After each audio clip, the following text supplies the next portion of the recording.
mobile armored podcast show, the podcast that transforms into Mardi Gras beads.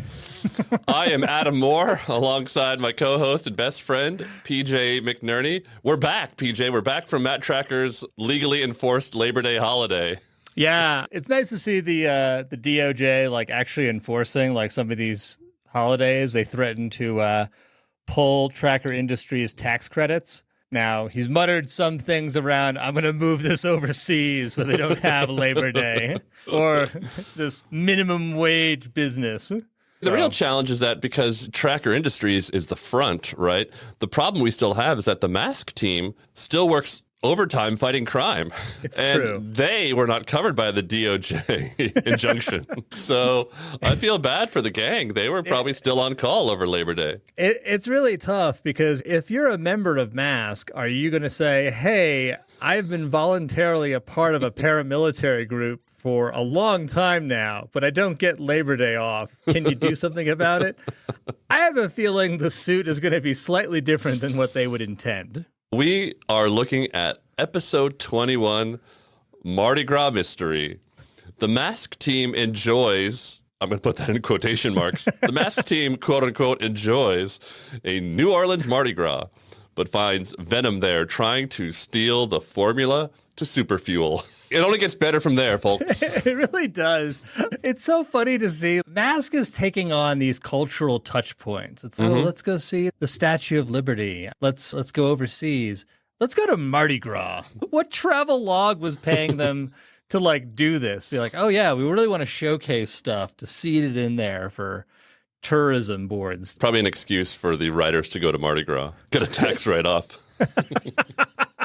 It was a more lenient time in the 80s. Well, the episode opens with a very scary clown skydiving. The clown lands and gets very light, tepid applause from a small crowd dressed in a variety of Halloween costumes. And my question immediately was, whose acid trip did I stumble into this time? Welcome to the party, pal. I'll point out that maneuver is actually really dangerous. If there's any gusting winds, basically, that guy is going to slam into a building. Costumes are great, though. Kind of inexplicable at times. You're kind of wondering, is that guy a pumpkin? a dark gray pumpkin. A dark gray pumpkin? Is he some sort of superhero? I don't know. It was hey, we're all just going to get randomly dressed up. There's a pirate with an eye patch on. I was trying to figure out, is he a pirate or is he a modern-day longshoreman who was injured in an accident on the docks? We'll post a picture to Instagram. You can all be the judge. He just came from the New Orleans docks, and this is just that's what he wears. It's not a costume. We're actually assuming too much. We cut to Matt, Scott, and T-Bob in the crowd. They're also in costume, PJ. Matt is dressed as Robin Hood, and I had to look a few times to make sure that he is, in fact, wearing tights, and it's not just a very short skirt that he has on. Yes. Yeah. He's wearing yellow tights. Scott is dressed as a cowboy. Cute. And T-Bob is dressed like a Native American. So within the first 15 seconds of the episode, we have a Buddy Hawks Award nomination, a new record. It's amazing, and T-Bob has surprisingly taken, I don't know if a lead is right, because I think Buddy Hawks is still in the lead in so many ways, but T-Bob surprisingly pops up into this category far more times than I would have guessed a priori. Scott says, I wish Mardi Gras could last all year long. And Matt's response is, the best is yet to come, Scott. I've got something special to show you. Does it involve throwing beads or binge drinking? And that's when Scott Tracker became a man. I had the exact same thought. What father brings his child to a Mardi Gras celebration? I guess Matt Tracker's that father. Yes. I wonder if he has said to Scott ahead of time, son, you're about to understand what happens when Gloria comes over for a sleepover. Also, you are to never, never, never tell her about what happened here at Mardi Gras. I do have a theory about this, which I will share at the end of the episode because it connects with something a few episodes from now. Well, it turns out Matt's big surprise is to look at the Mardi Gras floats the night before the parade. And so there's some quick shots of all the different Mardi Gras floats. And I do believe there's a blatant Disney copyright violation in there. It is clearly Disney's Snow White with Disney's Seven Dwarfs. PJ? I don't know what you're talking about. Snow White's dress is yellow, not pink. The shoulder pads have red highlights. And Snow White doesn't loom over the dwarves like some Nordic goddess of death. And also the colors and beard lengths are all off. Yep, no copyright violation here. It's clearly a copyright violation. So we see one with Snow White, and then the next one they cut to is of a float of a blonde mermaid with seashells that basically seem like they're barely sticking on. Any comments about Matt showing Scott this float at him? She's Matt's type, that's for sure. Overall, though, I'm not sure the mask writers really understand what Mardi Gras is, based on what we've seen so far in this episode. So we gotta hop over to like what I call like religious / history corner. Mm-hmm. So let's cover what Mardi Gras is supposed to be.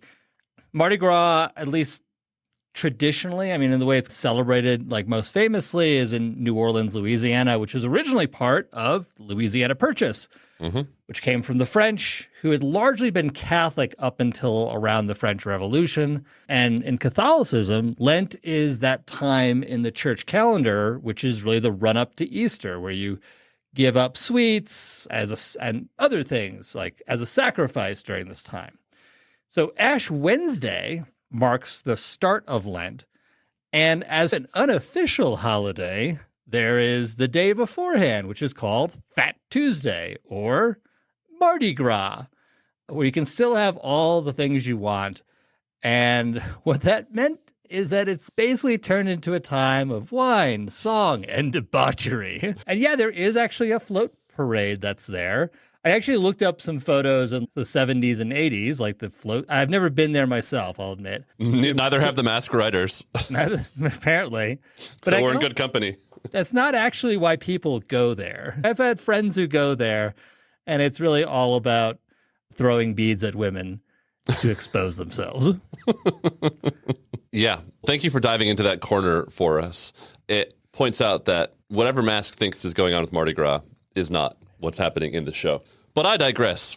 Suddenly, a golf cart comes tearing out from inside one of the floats, a float of Frankenstein, for those who are following along at home.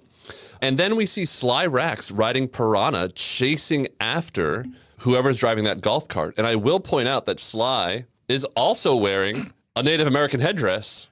So here's another Buddy Hawks Award nominee right off the bat. I felt like Sly and T-Bob shopped at the same store. Yeah. A little redheaded girl comes running up to Matt. Help me, mister. Those bad men are after my grandpa. There's this moment, too, where Matt's like, whoa, slow down. Like, he's so patronizing to the little girl. And then Sly comes back in Piranha with Cliff riding in the sidecar. Turns out Sly is dressed in a full-on head-to-toe Native American outfit. And next to him is Cliff Dagger, dressed as a clown. He's still got his eye patch. And Sly says, that little girl is coming with me. So much wrong with this scene.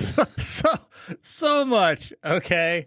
I love how much Sly does not give a fuck about the message he's sending. He might as well get out and be like, I'm a white guy dressed as an Injun. He's really that blatant.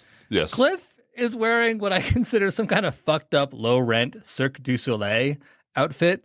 Yeah. His hat is like so weird. And then the exchange here is also like Sly's like, come on, Becky, your grandfather's waiting for you. And Matt's like, she's going nowhere with you, Sitting Bull.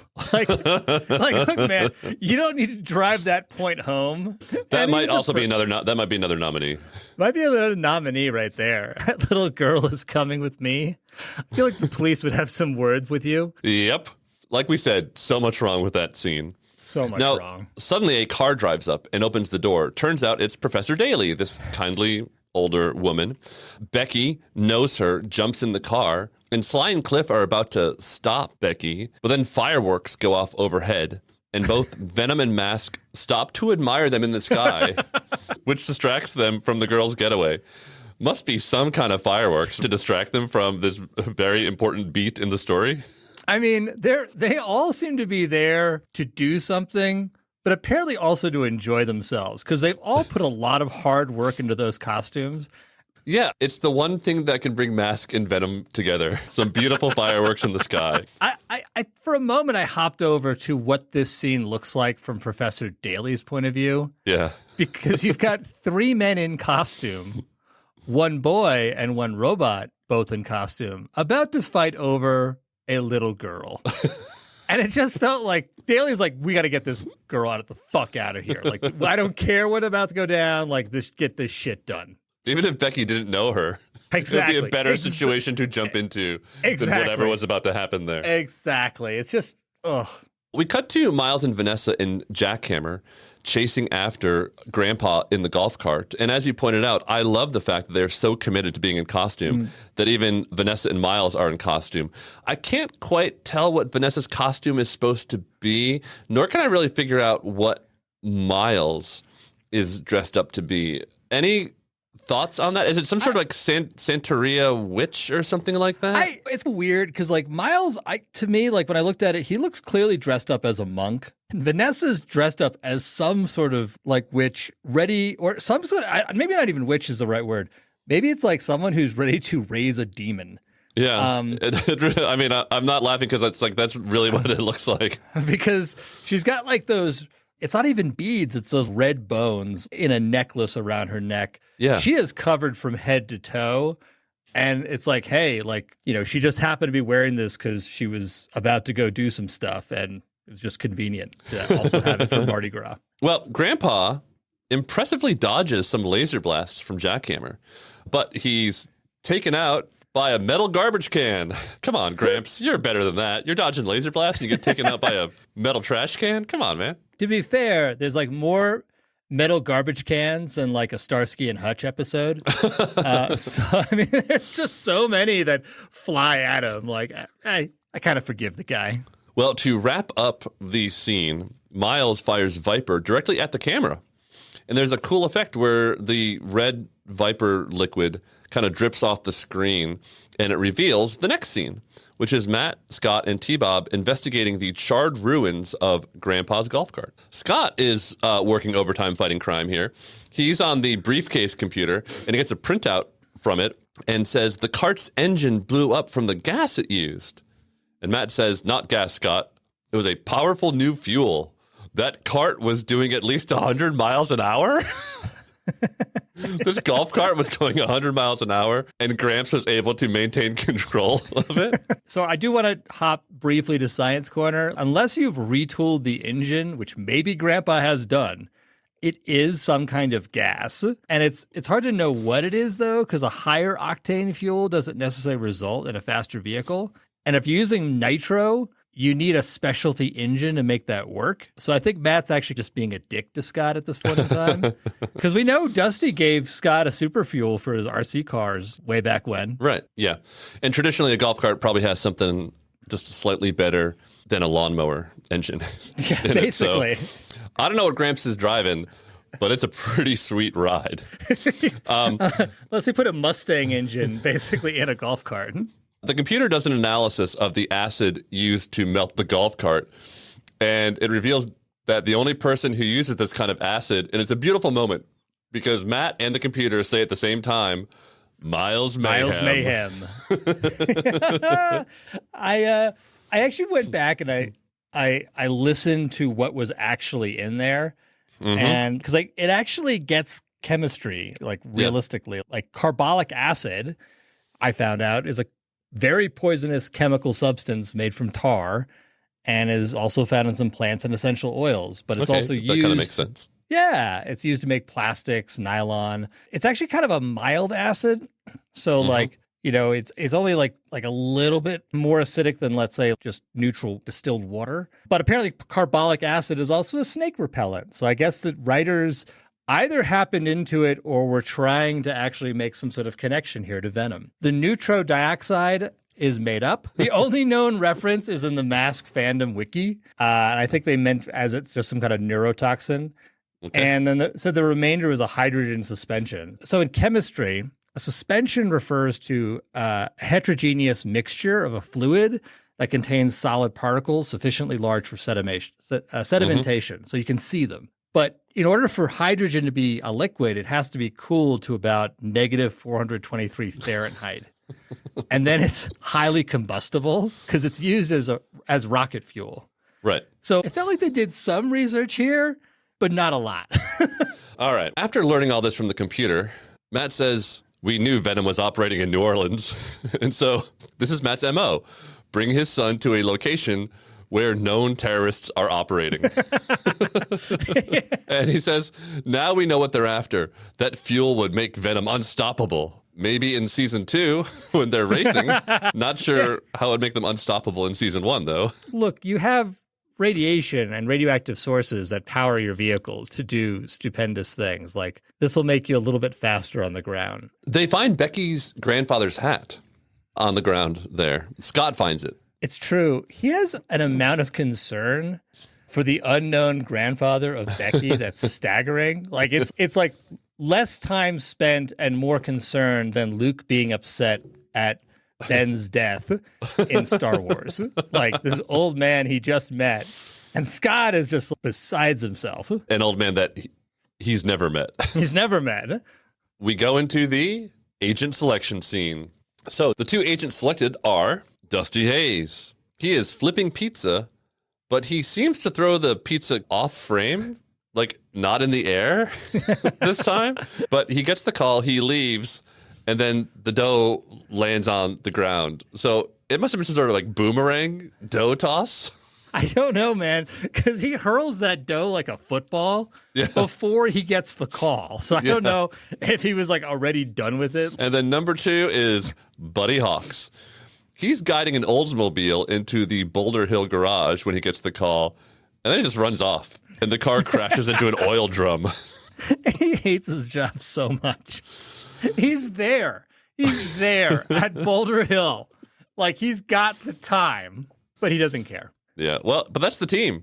Matt, Dusty, and Buddy. I thought it was funny how the computer picked 2 white guys that know how to keep their mouths shut. Now, I thought it would have been hilarious if they had picked Brad as well, only to find out he's actually there in New Orleans already. Or if the computer was like, Brad Turner, unavailable. And they find him drinking on the street corner. I think it'd be funny if Gloria was chosen and Matt says, I do not approve Mobile Armored Strike Command. Please recalculate. Matt goes to a local university to check in with Professor Daly, but Daly's not there. What they do find is golden crystallized tree branches. And Scott says, this looks like the mold we found on Mr. Ferguson's straw hat. When did they find the mold? I thought it was amazing that Scott recalls that to such a strong extent that they can actually like figure that one out. And then I love that they can just walk into a university research lab and just touch whatever the fuck they want. But it's missing the insert shot of, in the earlier scene, whatever it is, the golden mold growing on Grandpa's hat. At any rate, turns out Professor Daly is missing. We learned this because a German Nazi-esque scientist walks in and tells Matt that Professor Daly might have gone to Gardener's Point, the only place to find some tree that she's been researching. And then he explains that these golden branches they found in the lab come from fire trees. Quote, an old Cajun gentleman from Gardener's Point brought some here. And Scott says, I bet that's Becky's grandfather. And then there's a very intense zoom in on his face. A bizarre choice to try and intensify these stakes here that, I mean, again, aren't seemingly well-founded. Like, we've got that one throwaway line from Matt, but it's not hanging together. Look, the way you do this is you have, Mr. Ferguson and Becky be one of those randos that Matt just seems to know everywhere he goes in the world, and they're giving him a tour of the parade floats. And then something goes down and Grandpa drives off, and so that we've established the connection between them already so that Scott can be appropriately motivated and we, the audience, would be emotionally connected to what's going on because we get the relationship. A random dude and some girl that they saw once. I have some writing critiques here. Surprise, surprise. Yeah.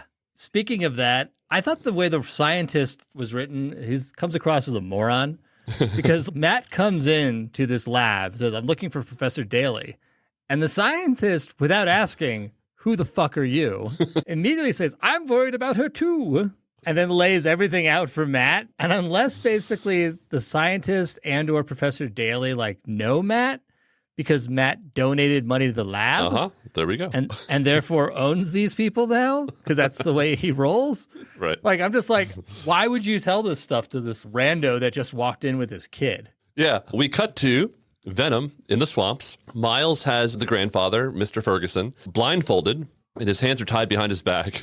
And Miles says, take me to the fire trees. And I thought he could. If you didn't have him blindfolded. I really want him to be I'm blindfolded, asshole. I don't know where I am right now. Gramps reveals that these fire trees are a family secret. And I'm trying to figure out, what accent is this guy doing?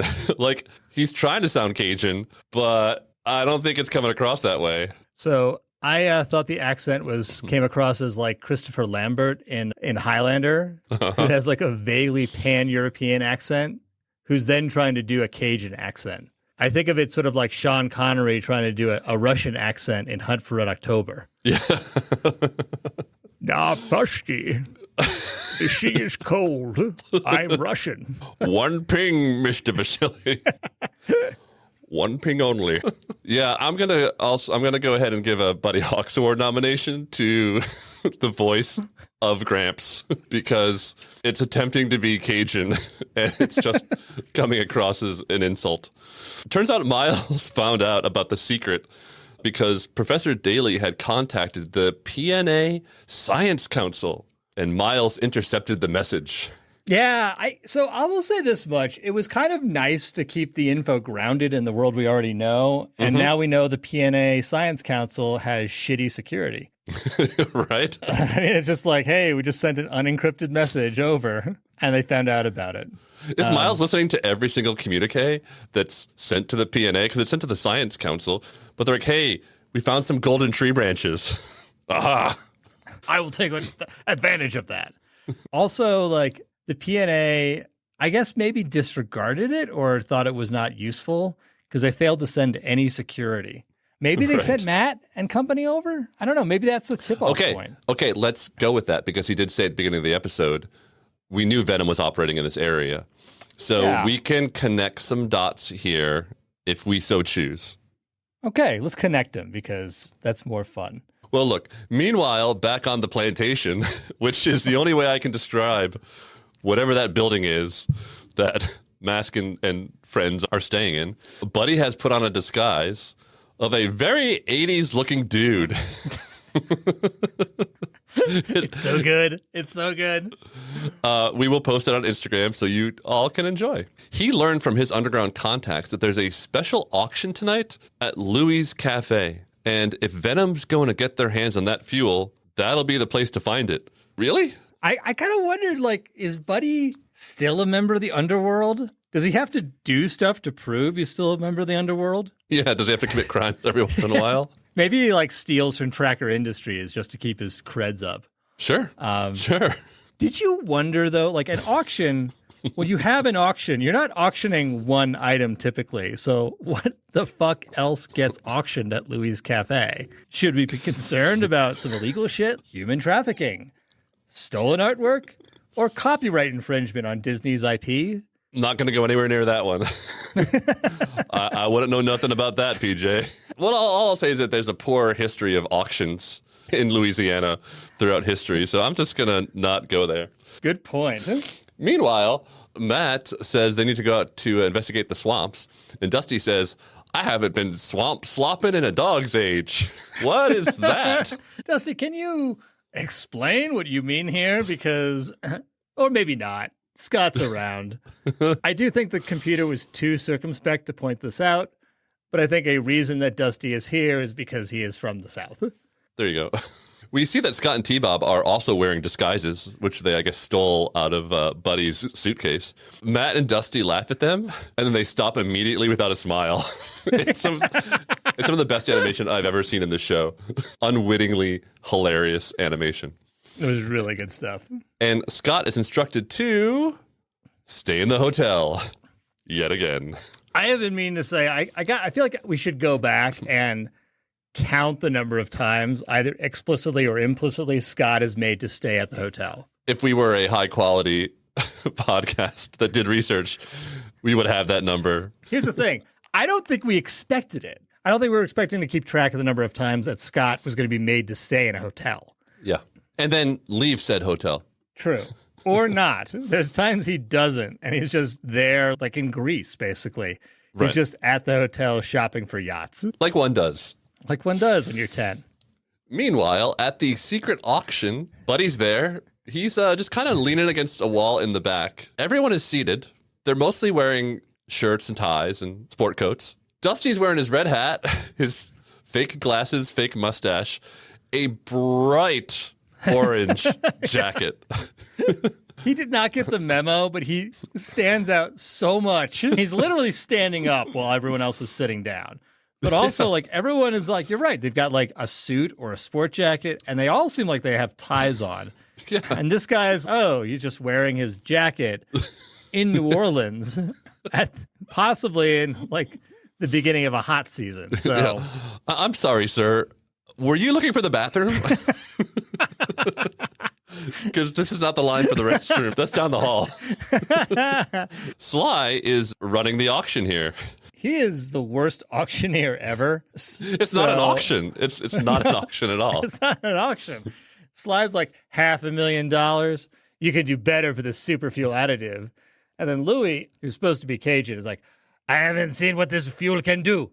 You expect me to pay for something untested? Why should I show it to someone who won't promise to buy? Yeah, if I can just point out, that's not an auction. That's a bunch of people watching two people negotiate. Yeah.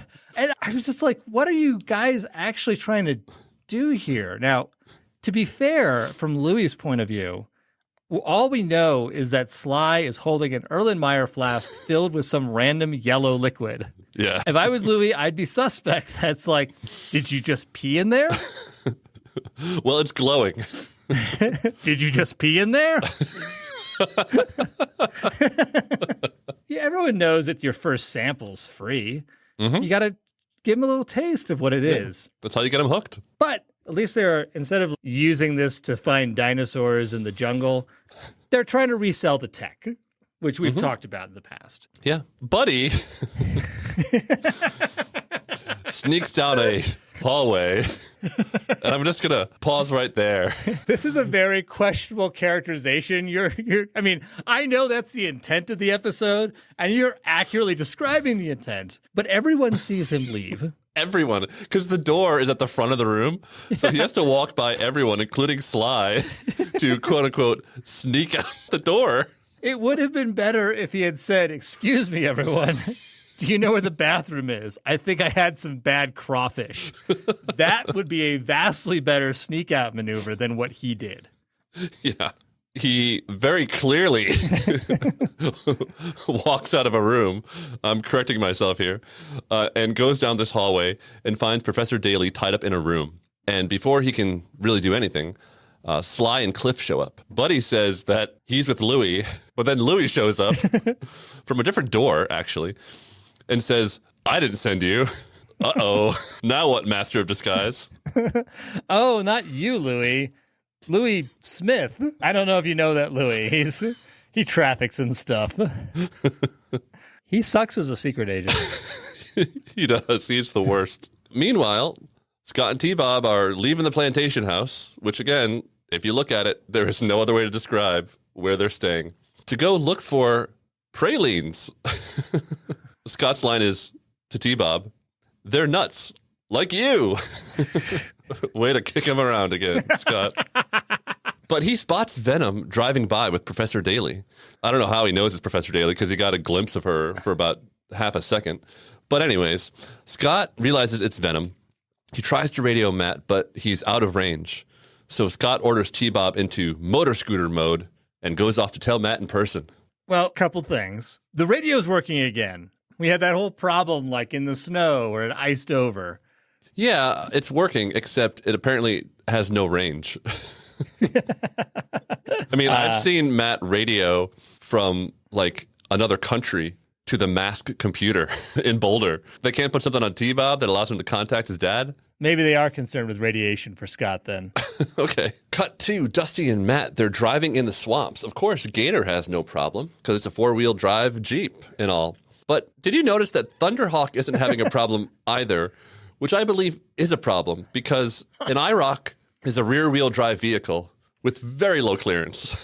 So how is that just trucking along in the swamp? Like, I know we want that fuel additive to make stuff like go fast, but don't doubt the ability for a vehicle with a radioactive engine sufficient enough to overcome the laws of aerodynamics to get wherever it needs to. True. Very true. And at the very least, maybe Buddy turned Thunderhawk into a 4-wheel drive vehicle. Maybe when they rebuilt it after it got destroyed at Solaria Park, they made it into a 4-wheel drive vehicle. Counterpoint, it seemed that Scott was doing most of the work, so I'm surprised it even operates. Meanwhile, Scott and T-Bob are riding through the swamp. In the dark, suddenly, Becky appears out of nowhere. So what is she doing in the swamp in the dark? Scott almost hits her with T-Bob, and they all go tumbling down a hill and into quicksand. Now, Scott saves Becky from drowning. Then T-Bob calls for help, saying, "I'm too young to rust. I'm still under warranty." And I thought, T-Bob has a warranty? I didn't realize until what you just mentioned, like, why is Becky there? It's not right? near anything. She's like randomly in the swamp because the last time we saw her was getting into the car with Daly, right? Yeah, so we have no idea how she got out of Professor Daly's car and why she's wandering around the swamp. They live out there, so she presumably would know how to get home. Well, look, that's where we leave them. Scott, Becky, T-Bob, doomed to die. Let's correct that. Scott and Becky, doomed to die. T-Bob, presumably continuing to function for hours, if not days, trapped in the darkness of his doom. But what's going to happen, PJ? I don't know. It's so scary. It's so scary. We'll find out after these messages. Come on, T-Bob. Mask will be right back. Oh, boy. Back to Mask. And we're back. When we left you, Scott and Becky doomed to die. T-Bob doomed to be trapped in darkness for all eternity. But it's okay, folks. T-Bob uses his Inspector Gadget arms to reach a tree branch and pull them all out. And at this point, I did have to ask, what accent is Becky speaking in? So I think Becky attends the same Connery-Lambert School of Accents because it's all over the map. It really is. It's like occasionally it sounds like she's a Dickensian child. Occasionally she's out of Les Mis. Occasionally she's like from the deep south. I cannot figure out what that accent is. Other question about Becky. Is she Scott's age? Because she's seriously giving off flirt vibes. I was hoping that she's Scott's age because any other scenario is not okay. No, it's not. It's really not. Too young, too old, either way, not okay. Not okay. Becky warns Scott not to go down a certain path in the swamp because it's an alligator trap. And Scott says, "Oh, she's just a girl." And yeah, he's Matt's son, all right. And also, I'd like to nominate him in the misogyny subcategory of the Buddy Hawks Award. Yeah, totally deserved because they just rescued the girl and now they're abandoning her in the swamp. Right? Like, they're just, what are you doing, kid? Stop paying attention to the way Matt treats the women he visits at the medical hospitals in the jungle. Now, that alligator almost murders Scott. So they're like, yeah, maybe we should escort Becky home. He wouldn't have, if not for the alligator that tried to kill him. Classy move, Scott. Classy move. Well, we are back to Venom driving through the swamp. And it turns out that they tied up Buddy and shoved him in a closet. And we cut to a shot of Buddy in said closet, tied up exactly as they said. So you as a writer in cinema know that you're supposed to show, not tell. Yep. This is a case of show and tell because they talk about it and then they show a shot where he is very much like tied up in a closet. Mask spots Venom and it's masks on. Here we go. Now, Matt can't transform into Thunderhawk because there's too many trees. Again, but can somehow drive in the swamp without any problem. But okay. Sly pours some of the super fuel into Jackhammer while it's still driving. Pretty ballsy move. on Sly there. Only 2 drops of the super fuel is put into the fuel tank. And I am so amazed at how precise you can be while they're driving at top speed through a swamp. I clearly have underestimated Sly. I mean, he claimed only 2 drops went in. And maybe that's what he wanted him to think, like that he was that cool. And instead it just fumbled the liquid in. Now, here we go, folks. Now we get to see what this super fuel can really do. And what it can cause Jackhammer to do is apparently drive around in circles really quickly while knocking down trees. And that is what traps Thunderhawk and Gator. They get surrounded by the felled trees. So this was, from a scientific perspective, like you've sped the sucker up, but trying to drive around in a circle, unless you still have the snow tires and chains on from last episode, you could spin out pretty easily from this. Yeah, completely. Felt like a weird choice on Matt and Dusty's part just to sit there. They don't even try to get out. They don't try to get out. They're just gonna, and then he claims we're trapped. And I was like, your vehicles have lasers on them. And you also have masks with powers. What about backlash? Like you just feel like you want to take a break. Is that it? Again, mask writers use the masks in the vehicles. You lift up Gator, you fire the ice beam at a tree. Yeah. Matt uses Deus Ex Helmet out of Spectrum to somehow sonically or whatever. Or use backlash, like you said. Or use backlash to break the tree that's now been frozen, and off they drive. Instead, they sit there surrounded by trees, foiled once again. Meanwhile, Scott gets Becky back home, and she says, "You're so nice." And Scott says, "We better go inside." Like father, like son. Meanwhile, we are back with Miles. He threatens to kill Professor Daly unless old Gramps takes Venom to the fire trees. Did you get the feeling that Gramps had a thing for Professor Daly?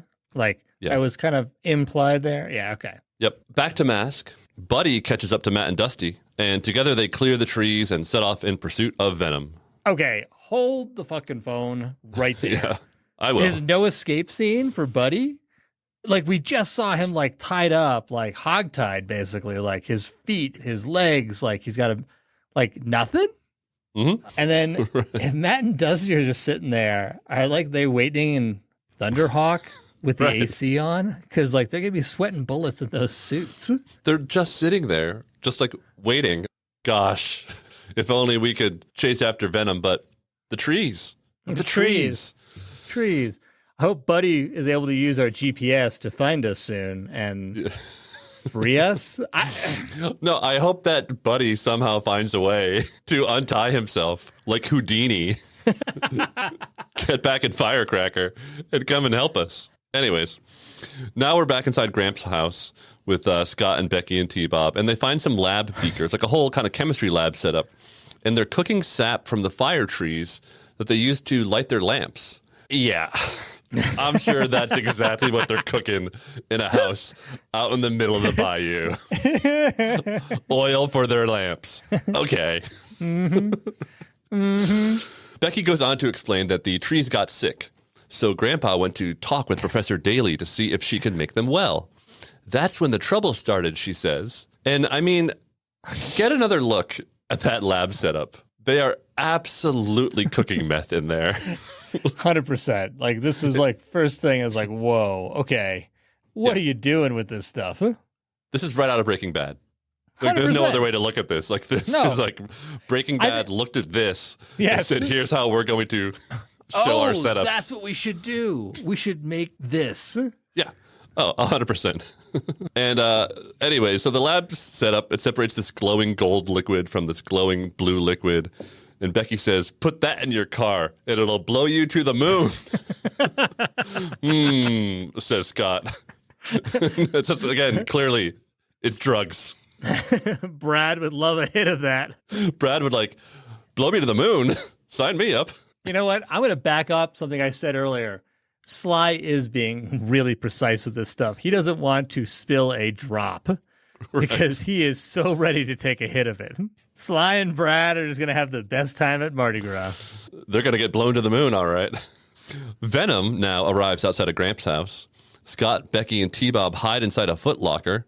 You know, like they drive up, and this is so unnecessary, but like Sly is such a fucking like insult machine. He's like, what a dump. You don't need to like crap on someone's residence, man. What's your problem? Dude, where do you live? Yeah. You ride around in a motorcycle that transforms into a submarine, pal. Regarding that dump, Cliff uses torch to open the door. And I was about to write in the rundown, but then Vanessa took the words right out of my mouth when she says, can't you open a door like everybody else? But I mean, seriously. Also, in a place that they believe has highly combustible superfuel, Yes. the plan is use torch to open the door. That can clearly be kicked down. Or open. Just open the door. I guess it's a testament to Cliff's skills that he only burnt down the door and it didn't catch the rest of the house on fire. Right. Well, Mask arrives at the cabin. It's into defense mode, and here we go. The end of the episode battle begins. Dusty uses the electric ouch to carve a massive crater in the ground. Huge. And Venom falls into it, and then somehow all the dirt piles on top of them. Like they fall into it as they're like running out of the building, and then magically all the dirt that was kicked up falls on top of them.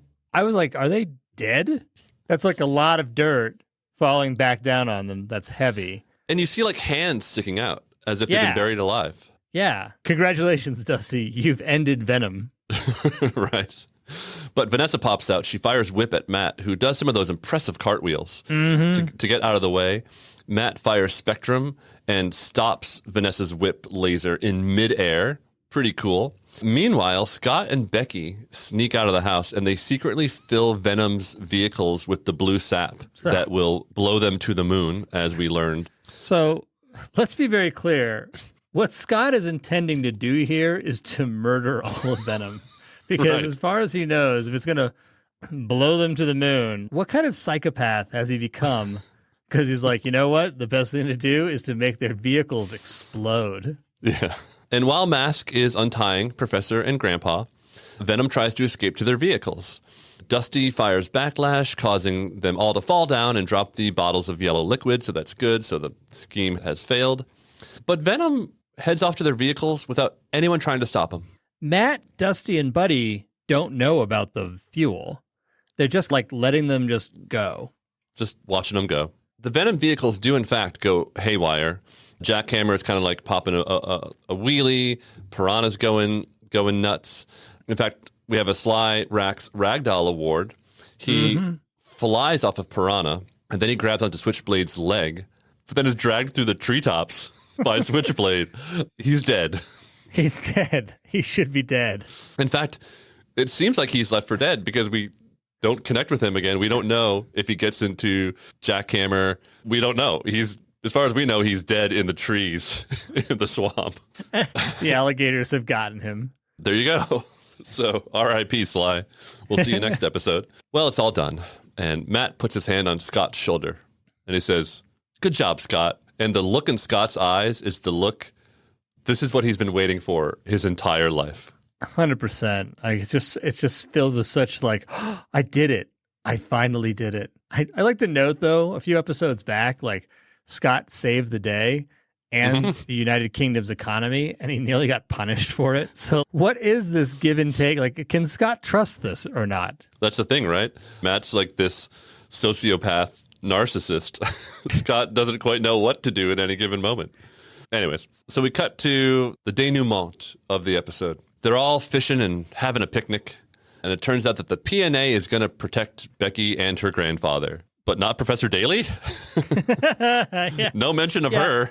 Yeah, I wonder if she didn't make it. Like, you know, she knows too much or something like that. Yeah.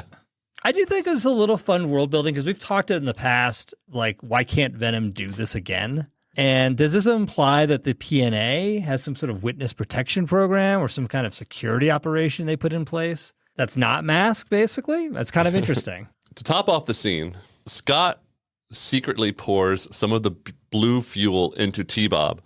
Just remember, folks, Scott just witnessed what happens when you put the fuel into Venom vehicles. So he purposefully puts it into T-Bob, a giant dick move.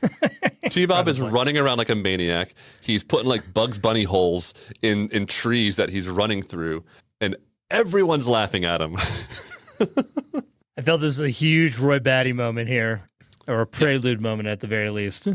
If you want to know why T-Bob went on a killing spree, here's one of the moments. Here's one of the many reasons. And that's the episode. We cut to the more you know. We've got Scott and Matt on the side of the road as an ambulance goes by. And Matt asks Scott, would you know how to get help if there was an emergency? And I guess this was clearly in the pre-911 days. Scott says that, you got to remember the numbers to the police or fire department, but you can dial 0 if you can't remember, and the friendly operator will help you. And I'd say, well, that's helpful. Yeah. I think the real answer Scott would have said would have been like, well, I'll just radio you, Dad, on T-Bob. Let's turn to our awards, PJ. Buddy Hawks Award, we got a lot. We got Sly and T-Bob in Native American garb. We got Matt's Sitting Bull comment, Scott's misogyny subcategory. What are you thinking? I think Sly and T-Bob shopping at the same store is what did it for me. Okay. Just partially because T-Bob is just being T-Bob, but Sly, back when, we had Buddy Hawks in his loincloth, Sly was playing dress up as a, some sort of native priest there. So right. We know this is in his DNA. So I feel like this is it's Sly and T-Bob for me. But I agree on the misogyny sub-award for Scott. For sure. I'm going to differ with you on the Buddy Hawks Award. I'm going to give it to Matt for his Sitting Bull comment. Ooh, okay. Specifically because of the pejorative intent behind it. Touché, it wasn't like Touché. you look great, Sitting Bull, and it's kind of like we don't say that anymore. He was using it as an insult. So good call, sir. Matt gets it for me. Father of the Year moments? Initially it was like leaving Scott in the hotel again. And then I realized it's like, no, actually it's taking your son to Mardi Gras is the Father of the Year award. Because I just don't know who would actually do that. Who would take their 10-year-old son to Mardi Gras? Well, and on top of that, they know Venom's operating in the area. Right. Right. So to Mardi Gras, where a terrorist organization is currently operating. Yeah. Yep. Agreed. Sly Rax has his Ragdoll Award. He secured it once again. Dead in the trees, eaten by alligators. Congratulations, Sly. We'll see you next episode. And the Roy Batty Award. I mean, we just saw it. Scott putting the fuel in T-Bob. If this is still not enough, basically, for Scott to get his eyeballs pushed in, I don't know what is. Well, that is it, everyone, for episode 21. Episode 22, The Secret of Life. Venom steals an ancient Egyptian tablet from King Tut's tomb, which may contain the secret of life. I'm gonna have a lot of philosophical conversations next episode. It's fascinating because we just were in Alaska last episode. We're in New Orleans. We're going back international again. Yep. So we're heading off to Egypt. Scott apparently doesn't need any sort of schooling because, he's learning about the world this way. He learned a lot at Mardi Gras, I'll tell you what. Okay, so this connects maybe to a theory I have in a later episode. Okay. I think Matt went to Mardi Gras with Scott as his bachelor party. Scott's his best man. Scott's his best man, and okay, yeah, buddy. Well, I mean, I think Hondo would be invited to the bachelor party, though, don't you think? I would think so, unless Matt is trying to keep it quiet. And I'll justify this in a couple of episodes. How about that? So I'll plant the seed here that this was a bachelor party, but only with Scott and T-Bob. All right, let's see if it pays off. But for now, this podcast has to transform and head back to HQ. I am Adam Moore. And I am PJ McNerney. Bye-bye. Bye-bye. The Mobile Armored Podcast Show is written, produced, and edited by Adam Moore and PJ McNerney.